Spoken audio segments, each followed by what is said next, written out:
And the key thing to remember is that when you are psychotic, your hallucinations and delusions are your reality. And that can change very quickly. You can be going from not a danger to anyone to being a danger to yourself or someone else in seconds.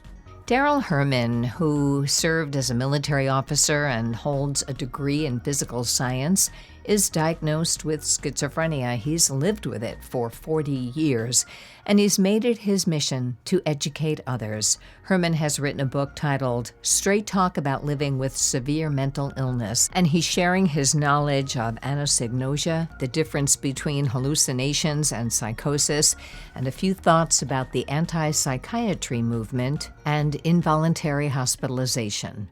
Welcome to our podcast, Schizophrenia, Three Moms in the Trenches. From the place where schizophrenia and real life collide. East Coast, West Coast, Middle America. With Miriam Feldman, Mindy Greiling, and Randy Kay. Hi, it's Randy again. Just a quick note about this podcast. The sound on Daryl's computer was a little bit choppy, and while we did our best, some of it may be a little more difficult to hear, but I promise you it's worth the effort. I do repeat anything he says that I thought might not be understandable, and we'll make the transcript available for you should you want it. The link for that and Daryl's writings are all in the show notes. Welcome to this episode of Schizophrenia, Three Moms in the Trenches. It is December, and we're approaching the holidays for many people, a time when a lot of families are really striving to have as good a holiday as they can if one of their family members has a severe mental illness or SMI. So today's topic is, I'm really excited about this. It's called Straight Talk About Living with a Severe Mental Illness. And our guest is someone who actually lives with an SMI and is doing very well. Darrell Herman will join us in just a second, and we're really excited. Yep, on YouTube. We're holding up our books. Same title, by the way, Straight Talk About Living with a Severe Mental Illness, which is short and sweet and easy to read and explains so many things about the difference between psychosis and hallucinations, and talks about anosognosia, talks about marijuana. We'll get to all of that today. Welcome to our podcast. If you're new to us, we are three moms who met online through our three books. We each have a son with schizophrenia, and we're turning our pain to purpose by holding this podcast. I want to begin with a reminder. More and more, we're hearing from fans. I'll just say fans, air quotes. If you're listening, I'm doing air quotes because it just seems like, I don't know, seems so weird to have fans, but it's called fan mail on Buzzsprout. So just a reminder, please, if you want a response, I've been talking to Buzzsprout to see if we can respond straight from our podcast website, and we can't do that yet. So if you wish any of us to contact you in response to what you have to say, sometimes we read your fan mail on the air, but if you just provide an email address or a phone number, then we can get back to you. And, I've heard today via email and via fan mail about so many people in so many difficult positions with their loved ones. I heard from a family who's going into debt to pay off their son's debt and is afraid to have him declare bankruptcy because they don't want his credit report to be affected. I heard from someone who has a son with a man who goes in and out of treatment and is an amazing father when he's in treatment, but when he's not in treatment, it's a nightmare for everybody and frightens their child. And we do have a few episodes about when your spouse has a serious mental illness. Who we are is in our title, Three Moms in the Trenches, but anytime anyone in your family has an SMI, it's difficult. And with that, I'm Randy Kay, by the way, and I'm here with Mindy Greiling and Mimi Feldman, or Miriam Feldman, as it says on her book. And so just a few hours before we recorded this, in the news is a verdict in a story that's really big on the East Coast where I'm from, and it happened in New York City. And the reason I bring it up is because we are going to do a part 2 of an episode we did about New York City's plan to help the homeless. And we want to see how that program is going. But someone who was not helped by this program, his name was Jordan Neely. He had been a Michael Jackson impersonator, has an SMI, was no longer working and evidently was on a subway car acting out. Some of the people who were on the subway car with him said that they felt very frightened. He was throwing things, and it's all in the news article. But a man named Daniel Penny, or former Marine, took it upon himself to, what he said was, protect the people on the train, and unfortunately he used a chokehold, and you know what happens with that. So poor Jordan Neely passed away, whether it was from the chokehold or from the synthetic marijuana in his system or sickle cell anemia. There are a lot of reasons. It wasn't clear that the chokehold did it, but certainly there's passion on both sides. The verdict came back as not guilty. And here's the two things. I've been rolling this around in my head. Number one, we're going to address on our next episode, which is, yes, if the New York City system hadn't failed to address serious mental illness and homelessness, this didn't have to happen at all. So we'll talk about that. But the other thing that I've been thinking about, because again, if you're new to the podcast, my son, who I call Ben for public purposes, was doing really, really well. And then he added marijuana to what he was doing and wasn't doing well, and wound up in that world of acquiring marijuana on the streets and wound up in jail. After a year in jail, he got into jail diversion. He was never convicted, and he did amazingly well with the confines of being court ordered to be sober and in treatment. 2 days after he got out of that program, he began using again. And right now he is facing homelessness. He's facing eviction and working really hard to find another way. But all I kept thinking was, I'm not hopeless. I'm helpless here. There's no place for the homeless to go in the city that he's in. And he can't come home and live with me because I'm in fear of him right now. So could that kid, Jordan Neely, on the subway have been my son? He could have been my son. And a lot of the Facebook comments I'm reading was, where was the family? Where was the family? Where was the family? Well, I'll tell you where the family has been. They've been working like crazy for decades and years to get help, and sometimes successfully and sometimes not. And so to jump to blaming the family is something we all face. The other thing that I kept thinking about, and I'm going to be completely honest here, is it's very hard to say this,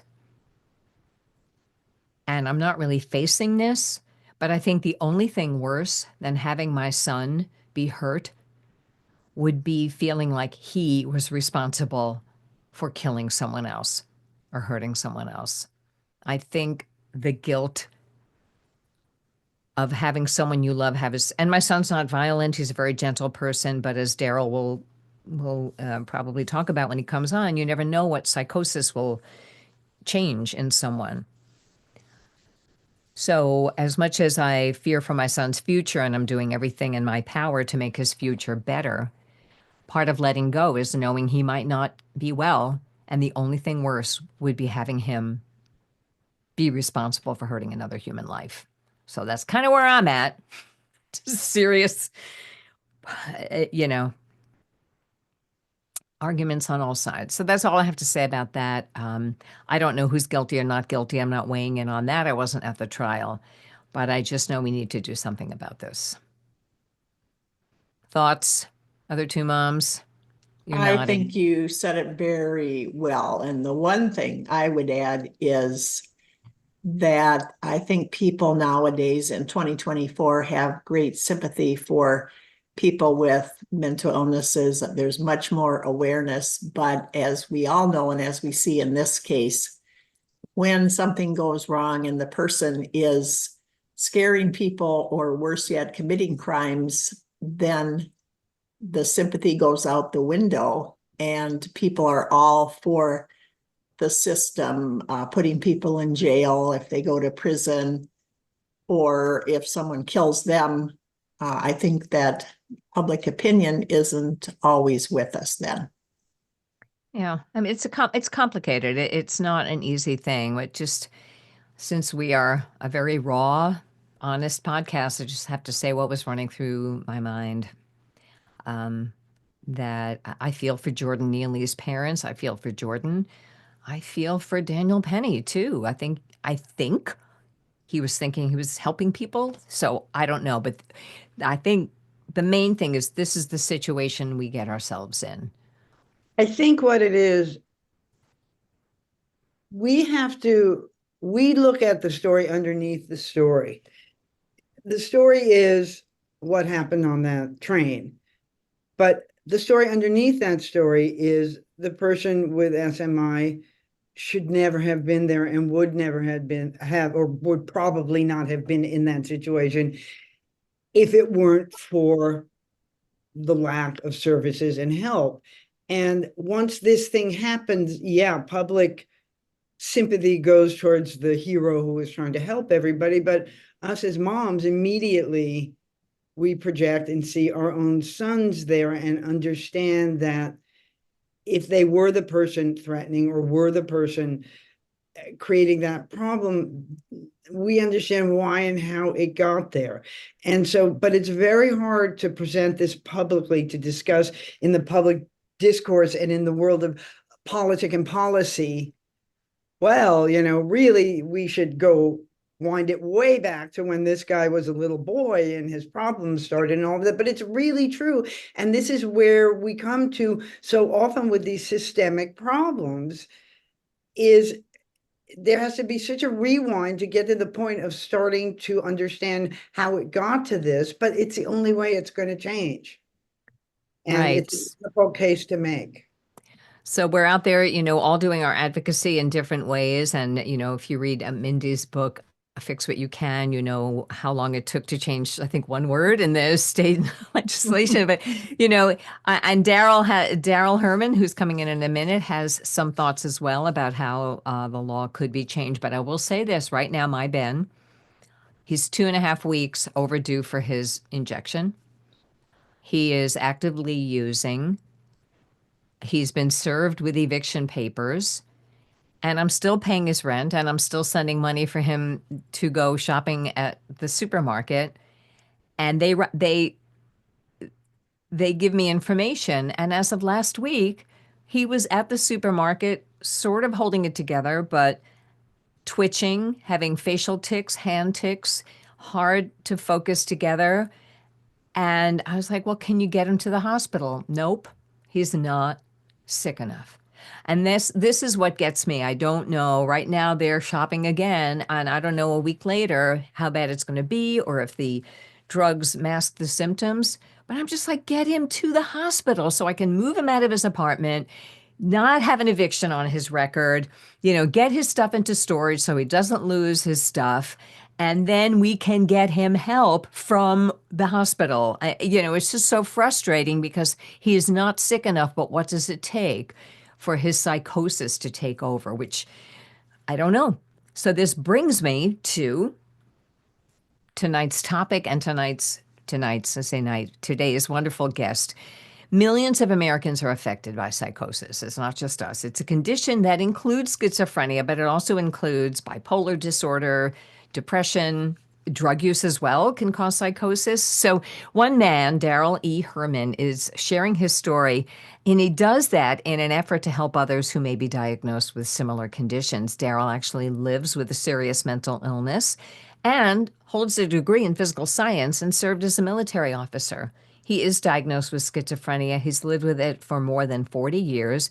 He's written a book, which Mindy and I held up before, called Straight Talk About Living with Severe Mental Illness. It's on Amazon. And his hope is that readers will gain a better understanding of psychosis and how to adjust their lives to manage the condition. So, Darrell, please join us and turn on your camera and welcome.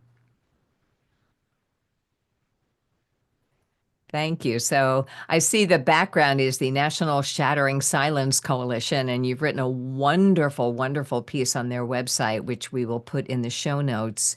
Welcome to the podcast. Thank you. Glad to be here. Can you begin by telling us just tell your story, and then we'll talk about various topics. Well, I'm originally from Western Kansas. I grew up on a small family farm about 30 miles east of Dodge City, which that's the real Dodge City of the Western fans, if you're a Western fan. I built the cows before after school, did all the usual farm boy stuff. After high school, I went to college at Kansas State University to study physics. Got involved with ROTC in 1976. I graduated and was commissioned as a second lieutenant in the United States Army. By 1984, I was a captain. My specialties were field artillery and nuclear weapons, and I became psychotic. Began to think that I'd been drugged with a drug that was going to make me a super soldier, and that I was having bad side effects from it, and that was why I couldn't function, was just falling apart and couldn't do anything. Okay, so if you could just slow down a little bit because it's going by really fast. So you made it all the way through college, you made it, and then you took a super drug, a super drug. What did you do? Well, it was my delusions. I was 29, almost 30. The delusion was that I had been drugged with a drug that would turn me into a super soldier. Oh, that was your delusion. Okay, and it just came out of nowhere. These delusions Came out of just nowhere. I went downhill over a period of about 2 or 3 days. For some people, it's 2 or 3 days like me. For some, it's 2 or 3 months. For some, it's 2 or 3 years. Everyone's different. But in my case, it went downhill over 2 or 3 days. And because I believed I had a medical problem caused by a drug that I'd been given without my permission or knowledge, I decided to go seek help at the Army hospital. When I got there, of course, and told them my story, they quickly realized I was becoming psychotic. I wound up in the military psychiatric ward. The diagnosis was later schizophrenia, and we went on from there. It took about 6 months for the Army to go through the process of deciding what to do with me and discharging me from active duty. I eventually ended up with a medical retirement. After being discharged, I went back to college at Kansas State University, completed a Bachelor of Science in Computer Science, and proceeded to work for the next 18 years very successfully as a professional computer programmer.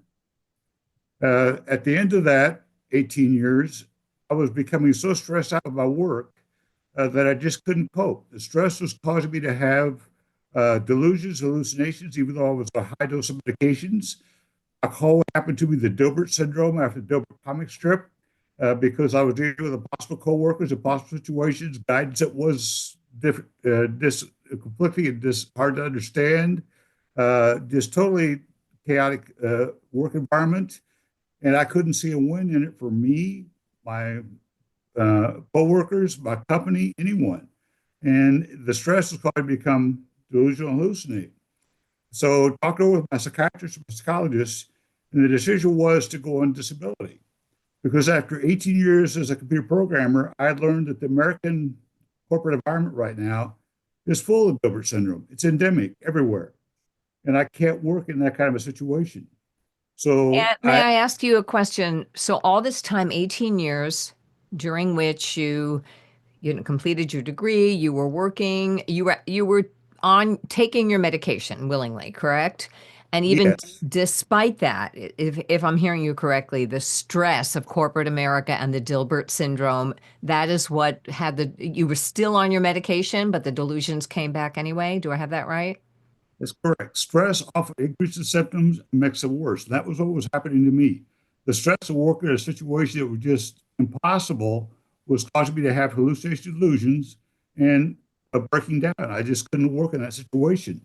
And like I said, 18 years as a professional computer programmer, I had found that it was basically endemic in the American corporate culture everywhere. And although, I think my psychologist put it best. She said, when we were talking about this, she said, I think that in an ideal environment, not only could you work, but you would thrive. The problem is that it's very hard to find an ideal environment in today's corporate workplace. And when you do, it doesn't stay ideal for very long. And that's my experience. All right. Thank you. So, I mean, you would be considered definitely a success story in that and I think you say in your book, I don't know, they told me to take these meds, so I did. Like, I don't think anyone convinced you. They handed you pills and you took them. And so it seems at some point you realized you were doing better with them. So did you ever deal with anosognosia yourself, the lack of awareness that you were ill? Anosognosia affects a lot of people, but I think a lot of people don't understand what anosognosia really does to us. What happens is that when you're psychotic, your hallucinations, delusions seem real to you. They are your reality. You hear it with your own ears, you see it with your own eyes. To you, it's all real. And no one in the system anywhere tells us that this could possibly be false. No one tells us what hallucinations are. No one explains what psychosis is. So to a lot of patients, it was all real. They experienced it. They saw it. They heard it with their own eyes, their own ears. So they don't understand that it could have possibly been false. And because of that, they go through their entire life without realizing they could have experienced things that never really actually happened. And I think that's a big piece of what anosognosia is. They can't question it because no one's ever told them they should. That's one thing I really liked. I really liked your book. I think Brandy probably read it too, maybe Mimi. I read it this weekend, and I recommend it to our listeners because it is straight talk and it's short. So many of these books are treatises and you use them as reference books, but this is one you can actually read the whole thing and get a lot out of all at once. And one thing 63 pages, 64. There you go, 64 pages. One thing I really liked was your beef with the psychiatry system that relates that people don't get enough education. We don't credit people that are newly diagnosed with having the wherewithal to understand their illness, to learn about it, to know what to do. And I wonder if you could comment on that. And also, do you think anosognosia can be mitigated with education or not? Let me talk about the anosognosia first. Like I said, I think a lot of what we call anosognosia is because no one's ever explained to them. They might want to question what happened to them as whether or not it was real. But I think it will always seem real. There are things that happened to me 40 years ago with my first psychosis. To this day, I don't know what was real and what was not. I've just had to accept that I never will. And I think that's a big part of it. And my beef with the mental health system is that no one does anything for you. What they do is give you a pill. They expect the pill to solve all the problems. And there's so much more you need other than a pill. When I became ill in 1984, I was submitted to the hospital, given a pill.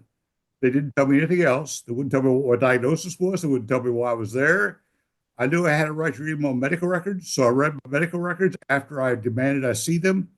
It said schizophrenia disorder, which told me exactly nothing. And I got out of the hospital and tried to find that in psychology textbooks because I realized it was some kind of mental health problem. I never found a psychology book that mentioned schizophrenia disorder, but I did find a psychology textbook that talked about schizophrenia briefly. And when I looked at the symptoms and stuff with schizophrenia, I said, that's what I've got. And that's how I knew I had schizophrenia. And it wasn't until 6 months later, as the DSM specifies, that they changed the diagnosis from schizophrenia disorder to schizophrenia.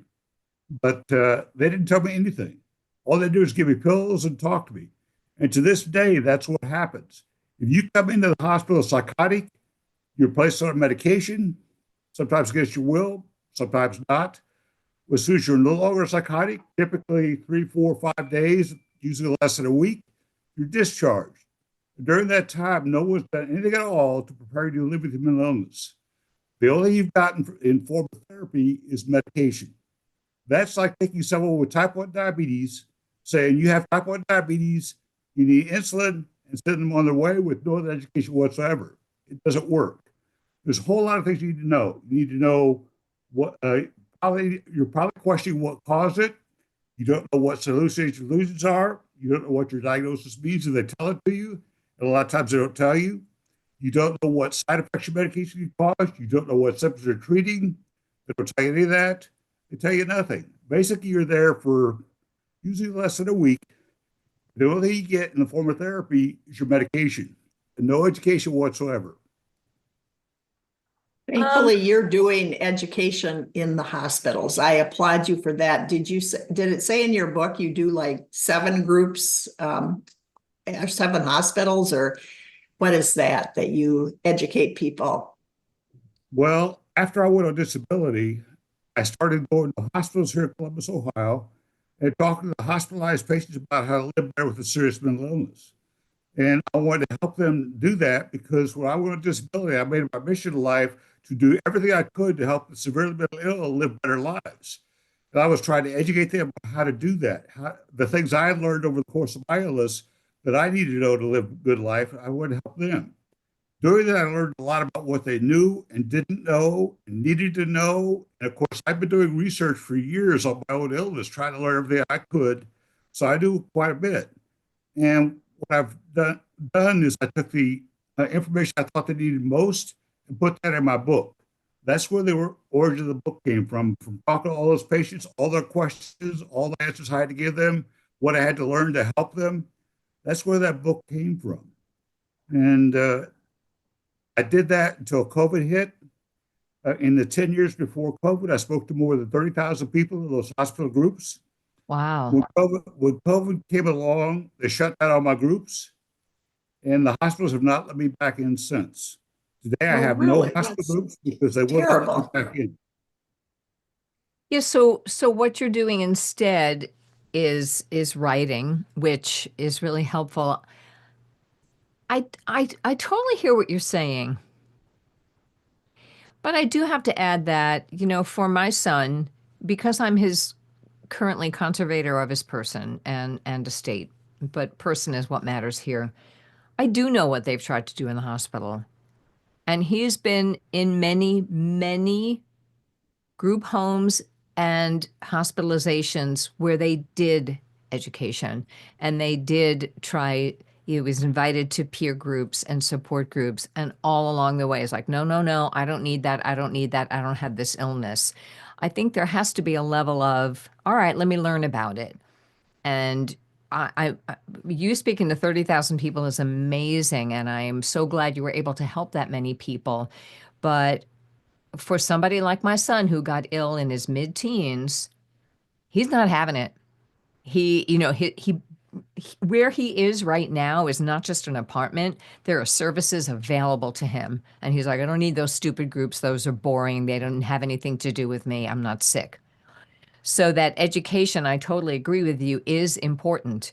But there are people who aren't ready to hear it. I'll greatly agree with you. During the course of my hospital groups, I saw some people a few times, some many times. And a lot of it is just they're not ready at that moment to listen. By being required to be in the group, they had the opportunity. Some didn't take the first time. It doesn't always take on the first time. Sometimes it takes two, three times, maybe a dozen times, but you got to keep trying. And the opportunity is there, but they have to be willing. You're correct. If they are not willing to learn, well, so as the old saying goes, you can lead a horse to water, but you can't make him drink. Right. Can you talk about something I really liked in your piece at the National Shattering Silence Coalition? There's a piece written by you which explains anosognosia to the layperson, but also talks about, and this is the first time I'd heard this, it was very powerful to me, the difference between hallucinations and psychosis. And I'm going to suggest, Daryl, for a second that you try turning off your camera because your sound is kind of spotty. So I'm thinking your internet might not be that strong. So we'll try it. If you turn off your camera, maybe your sound will be a little clearer. Can you explain the difference between hallucinations and psychosis? Because my son is always like, I don't hear voices, I don't see anything, but it's clear that he has psychosis. So what is the difference? Well, first off, the piece you references, I talked about two symptoms of psychosis, hallucinations and delusions, and they're both symptoms of psychosis. If you check the DSM, there are in fact five possible symptoms of psychosis. Two of them are hallucinations, delusions. I don't talk about the other three because they're not very common, and I don't think they're important to what we're talking about here because most people with schizophrenia experience hallucinations, delusions. That's what they have. So that's a practical definition rather than the DSM definition. Now, according to the DSM, and this is very important, it's not just an hallucination, it's losing touch with reality at the same time. That's what psychosis is. If you do not lose touch with reality, you do not have psychosis. For any of those five symptoms, according to the DSM, you technically have to lose touch with reality or you're not psychotic. That's the key difference. It's not just a symptom, it's losing touch with reality at the same time. And that's something a lot of people don't understand because many people have hallucinations without losing touch with reality, and there's nothing wrong with that. It's not an illness. For example, there are two types of hallucinations called hypnopompic and hypnagogic hallucinations. What these are is people hear voices that aren't there as they're drifting off to sleep or as they're waking up in the morning. That's a normal reaction. Anyone can have it. It's not an illness, and it's not psychosis. You're having hallucinations, but it's not psychosis. I hadn't heard that either until I read that same piece that Randy's talking about. And what I found fascinating was you're connecting it to the need for involuntary care for people who have psychosis and how the hearing voices movement and others don't make the distinction that you're making between psychosis and hearing voices or having just hallucinations without psychosis. So could you talk a little bit about that in connection with involuntary care, and how far do you get if you talk to people from the hearing voices communities about relating to what you're saying? I tend to avoid the hearing voices people because they are not open to discussion. According to them, schizophrenia is not a physical illness. Many of them believe it's caused by the mental health system itself and the treatment they receive from it. I have no common ground with them whatsoever, other than the fact that we're both considered peers. And I think that's a very important thing to realize too. Peer does not necessarily mean someone who has psychosis. It can mean something else.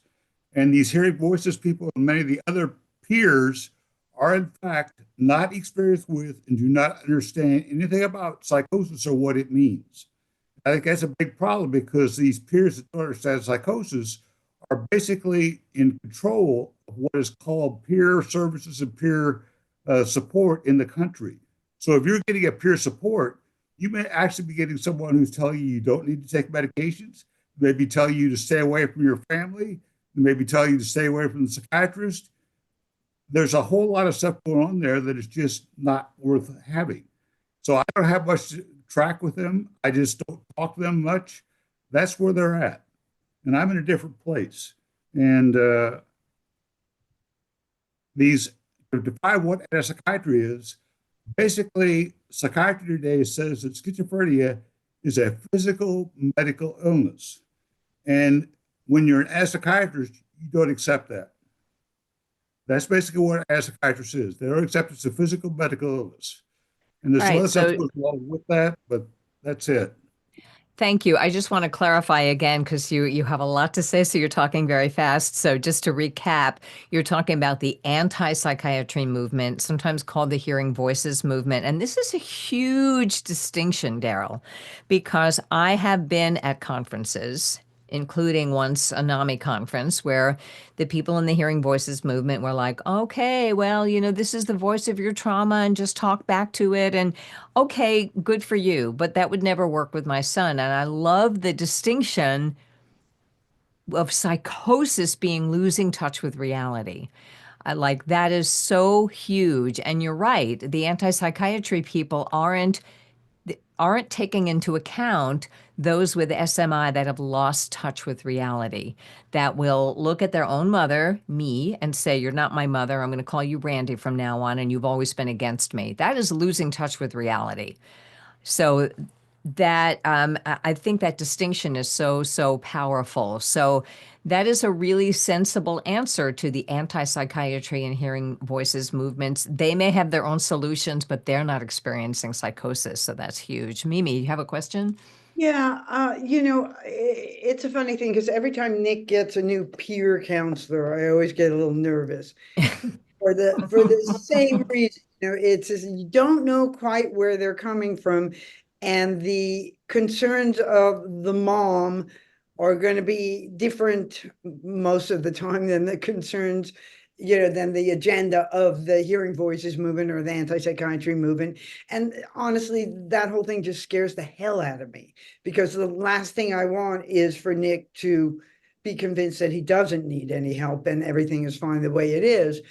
And that kind of family advocacy that they give you or push on you or whatever verb you want to use is sometimes very frustrating. And I'm wondering if our guest has had any experience or has any opinion about that, about the family advocacy movement. I have some frustration with the family advocacy movement. And let me tell you two stories about my first two encounters with the family advocacy movement that may explain why I have frustrations with them. The first time I encountered anyone from the family advocacy movement was in 1987. I was a brand new computer programmer in Bartlesville, Oklahoma, working for Phillips Petroleum Company. This was their worldwide headquarters. It's their corporate offices. It's huge there. I would estimate that probably a quarter to a third of the people in Bartlesville worked directly for Phillips Petroleum Company. Well, one day after work, I think it was a Friday. I don't remember what day it was. It was a Friday. I was off work and I was going through the mall, doing a little shopping. I was still wearing my suit. At that time, programmers wore business suits with ties all the time. I was still dressed appropriately. And walking through the mall, I came on a small health fair. And I noticed a booth there that said NAMI. Well, I had read about NAMI and Dr. Torres surviving schizophrenia a couple years before. He had good things to say about it. So I decided to walk up and talk to them, see what they were about. Walking up there talking to them, they started talking to me. They said, what brings you here? I said, I'm a new computer programmer. I work with Phillips. And we talked a little bit more. And they said, what's your connection to serious mental illness? Who in your family has it? I said, I do. I have schizophrenia. And suddenly the whole attitude changed. Instead of being willing to talk to me and invite me to their meetings, I was not welcome. They said they had a son with schizophrenia who spent most of his time sitting up behind their house next to a pond, playing his guitar to the fishes. And they wanted me to be his friend, but I was not welcome at their meetings to hear more about what Dr. Torrey had to say. They wanted time away from the person with the mental illness. I was not welcome. I didn't have any contact with the family movement again for many years. And then in Columbus, about 2001, 2002, I got involved with a support group, started work with Mental Health America of Franklin County here in Columbus. Got to know their executive director a little bit. She was a very nice lady and very involved in mental health. So I decided to check out the NAMI group here in Columbus too. So I went to NAMI in Franklin County, met their executive director. She was a very nice lady, had bipolar, and we talked for a while, and she said, you're very interesting. She invited me to their support group, which was coming up in about a week.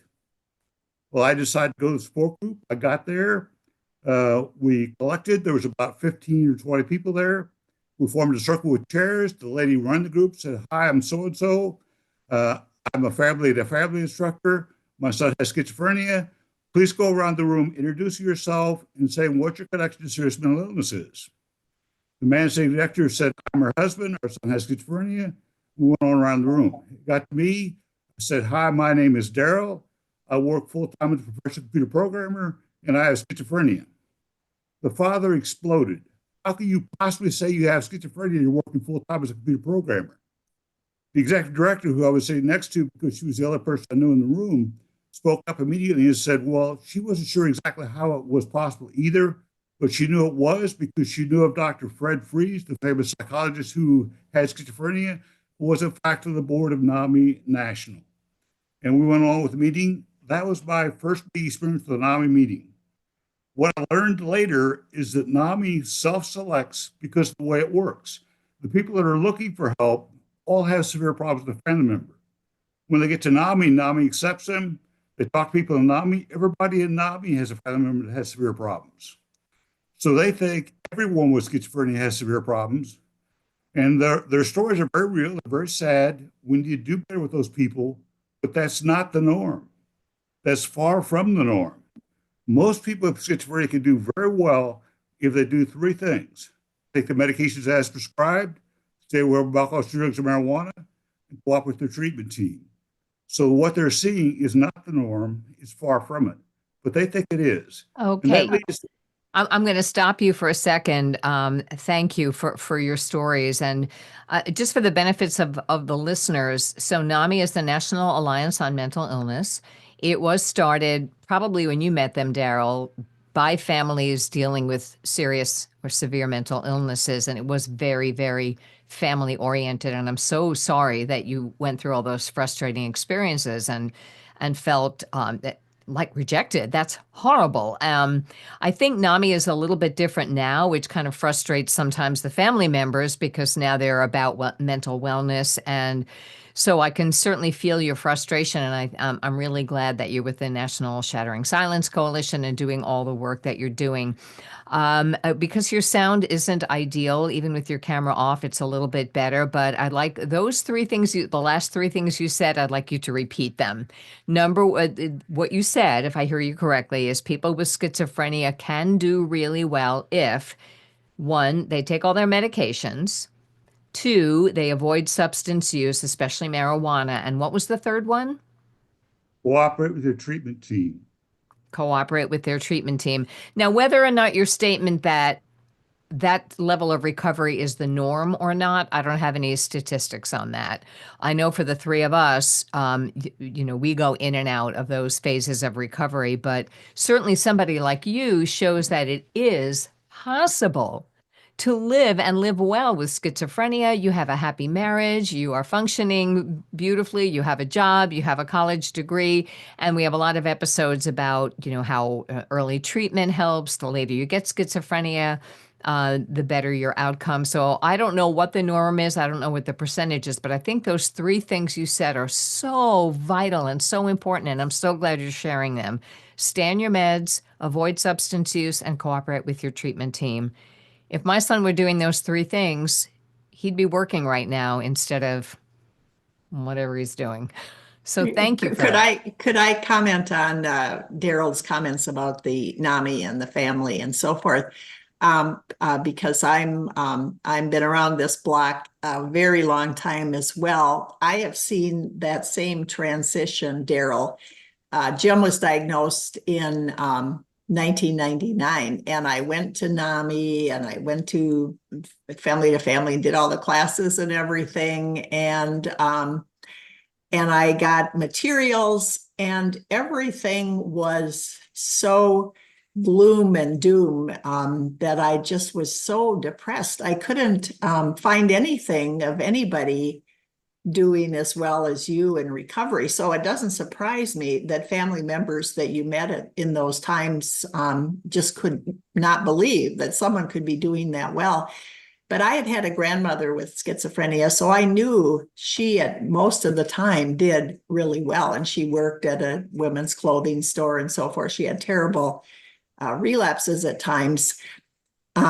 But I then asked for, could I have something hopeful, not just that he's going to have to live this kind of life and so forth. And Dr. Fred Fries was the materials that I finally got, some of his talking to the audience. I read them thirstily and shared them with Jim. And then when I went to be on the National NAMI board, the first person that I met at a reception as I was running for that office was Fred Fries. And I got to meet his wife, Penny. And it turned out that they had relatives here in Minnesota and got me really good sign locations on a busy street with their relatives. I got to go over to their house and meet the family. He was just a wonderful man. But as you said, he was one of many that people just didn't realize how many people were doing well. So I appreciate those criticisms of NAMI and the family movement. And as Randy said, hopefully, and it seems that there's been a lot of progress since. But NAMI really was formed for families, and it was a family movement. And now I think that's changed considerably. So, but thank you for those. Criticisms always make us be better. When I first went to NAMI, actually, anyone who had someone in prison was shunned in our state NAMI. They were not welcome because no one wanted to admit that anyone with a serious mental illness would ever commit a crime. So that would be my next question for you. You talk eloquently in your book about the few people who do commit a crime and that how it is not common, but what can be done about it. Could you talk about that? Most of the people that commit crimes have three things in common. Number one, they're not taking medications. Number two, they're using alcohol, drugs, or marijuana. And almost always they have a past history of violence. When you see those three things together, that's what you want to watch out for. But there's no guarantee. You may see someone with all three of those things that doesn't become violent. You may see someone with none of those three things that does. Those are just predictors. And the key thing to remember is that when you are psychotic, your hallucinations, delusions are your reality. And that can change very quickly. You can be going from not a danger to anyone to being a danger to yourself or someone else in seconds. In my speech for NSSC, I talk about one story I heard here in Columbus of a young man who was schizophrenic. He had religious delusions, a lot of religious delusions.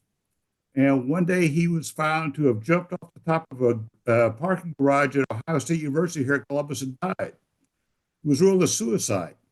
The family says it wasn't a suicide. He had religious delusions. He was fixated on the temptation of Christ. If you know the story of the temptation of Christ, the devil takes Christ up to a high place and tells him to jump off, and the angels will bear him up.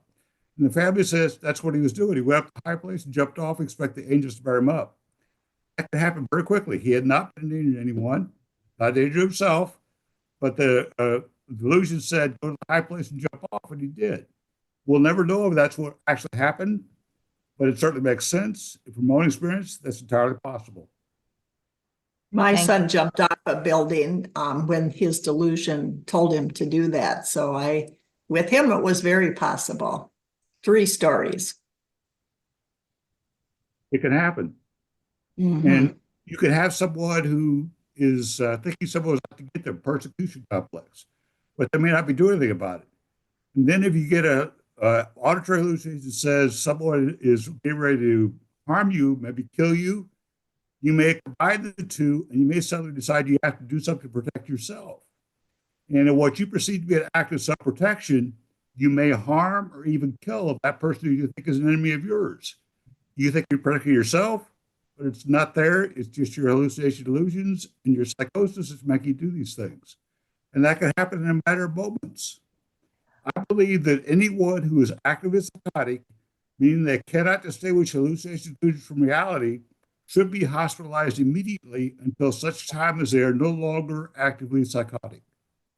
Do you have any chances to get to policy tables because with policymakers? Because to me, this is such an important message and distinction that you make.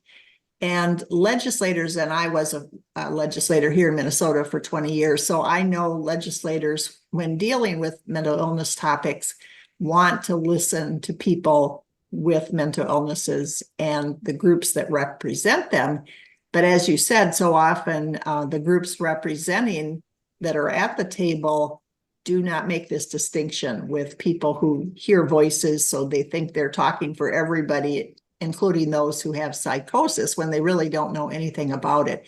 Do you have any opportunities or people who share your viewpoint to interact with federal Congress people or people in Columbus at your legislature? I have not been doing that in the past, but I'm trying to do that right now. This summer, I found out that Ohio had a bill in the House legislature called Ohio House Bill 249, which was an attempt to increase the chance of getting someone involuntarily hospitalized who was in fact in need of it. But I didn't like the way they had done it. And I sent you all a write-up of what I believe the criteria should be. That was a result of seeing what they did with House Bill 249 or what I thought should actually be done. At that point in time, I took a position as policy director for the state of Ohio for National Shattering Silence Coalition. And I'm now trying to advocate here in the state to change our law to something along the lines of what I wrote, as opposed to what the House Bill 249 was doing, because I don't think it's a good solution. And I've tried to get with the people that are sponsoring House Bill 249, but so far they haven't been willing to talk to me. I've talked to one person who's running the corporate thing. She gave me the names of all the contacts. I said each of them, I sent a joint email to all of them, introducing myself, pointing out what I thought we should be doing, trying to explain what I'm doing. That was about a month or two ago. I've heard nothing from any of them since. I'm It goes- sorry to hear that. You know, I Yeah. read what you sent us and I thought it was very good. And so hopefully working with the National Shattering Silence Coalition will help. You know, I always think when an individual comes, they have a lot more power working with an advocacy group with legislators. Yeah, thank you. And is this we're going to be running out of time very quickly, and I note also that you can. It's not just the National Shattering Silence Coalition, but also you're with Cure SZ or Cures CURESZ Foundation. So you've written for them as well. There are links in the show notes to speeches that you've made in some of your writings. What I have here, a quote from you, is currently the criterion for hospitalization is danger to self or others. In some states, it's imminent danger to self or others. This should become actively psychotic instead. That's your platform, right? Basically, a platform. Right. So if the psychiatrist thinks the person should be hospitalized, he'll ask the person to admit themselves. If they won't, he'll initiate a 72-hour hold. And then once you're in the hospital, you can ask for hearings and so forth. And, you know, again, regarding involuntary hospitalization, you wrote, and this kind of sums up what you've already said to us, but as I said, the sound was a little iffy. I'm going to try to provide the transcript for people so they can hear it. I don't know, the internet was a little fluffy, but someone who presents themselves as being in psychosis may not appear to be a danger to self or others at this time, but speaking from personal experience, that's you, that can change on very, very short notice, right? That's what you were just telling us. A change in the delusion or a different hallucination can totally change the person's patterns of action in moments. Remember, to the person in psychosis, the hallucinations and delusions are reality. And for example, if he hears a voice, you just said this, that convinces him that someone is out to kill him, he may act in perceived self-defense and kill or harm that person. Or like your friend's son, or like Mindy's son, or like our guest, past guest, Jerry Clark, the first line in her speech to Congress is something like, "My son finally met the criteria for hospitalization when he jumped off a bridge and killed himself."